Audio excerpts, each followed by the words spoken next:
Here in Latin America and here in Panama, we have been now considering proposing to the government a flat tax system. We have encountered a lot of resistance, basically because the tax system is very much ingrained also into an incentive. I would say perverse incentives, tax incentives to certain economic factors. Yeah. What would be your advice in terms of what do you think we should do and what the pitfalls we should avoid to move into this system? And what are your ideas on, is it not true, which I would think it is, that a lot of these special tax systems or tax systems with a lot of exceptions is really the result of a protected economy? I absolutely agree with you. And when we are now looking on this attempt to introduce the flat tax in Western Europe, in so-called old Europe, then this is the main problem. Most of the economists and even more and more politicians agree that the flat tax is more effective, flat tax is more fair, and flat tax brings more money to the budget. But when they start to introduce it, the main resistance comes from the groups who are having these exceptions. And there where it stops very often, because then the political fight comes so high that the politicians just couldn't press it through in one or other country. And at the same time, the second thing what the politicians know or every analyst know is that these exemptions are not working.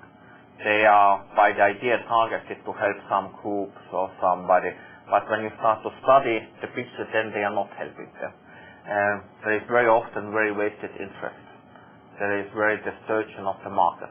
So they are not effective, they are not giving the real results, but they are there, and these groups who are having them are always ready to protect them. And very powerful. And very powerful. Very powerful lawyers. So my advice to look into the tax reform strategy, and that is why what some other countries in Western Europe are doing, is just when you couldn't press through the flat tax immediately, then do two things. First of all, cut the layers of taxation, make the tax system flatter so much as you can, because it's significantly better to have only two of them after 5 or 6 or so on, and lower, of course, the highest bracket and raise the lowest bracket. So move more people out of taxation. That is the idea as well. Then the next thing, at the same time, deal with exemptions. Every exemption what you can move away will make the way to the flat tax easier, because then when you will want to do reform, the such of resistance will be small. And when you're taking these steps, these are steps in the right direction. But of course, my advice always is why to cut the dog's tail in lots of small pieces when you can do it at once. So that's don't cut every centimeter. Exactly. That's always better, but I am not very normal politician, so sometimes. But you have not very normal rates of growth. Estonia 20 years ago didn't exist as a country and was part not of the United States, but part of Russia or the Soviet Union, which was a total disarray. And still today, Russia is way back in the lower ranks of any index of economic freedom. In fact, I would have to say here that Estonia in 20 years ago was nothing, and today is ranked 19 in the new institutional inequality index that we just had come out with. The Institute of Policy Network in conjunction with a group of libertarian think tanks, including Fundación Libertad, did this study. One thing that intrigues me too is how your flat tax, and is it part of your flat tax, the payroll tax, for example, how you finance through this tax system the Social Security contribution? This is now we can say, new idea, which will be the next step from the flat tax. And it's soon discussed in Estonia, and probably I can do this in Georgia, where I am working as advisor to the president. I think this is a very good idea. It's not yet done and over. in this way to combine the payroll tax and low level flat income tax.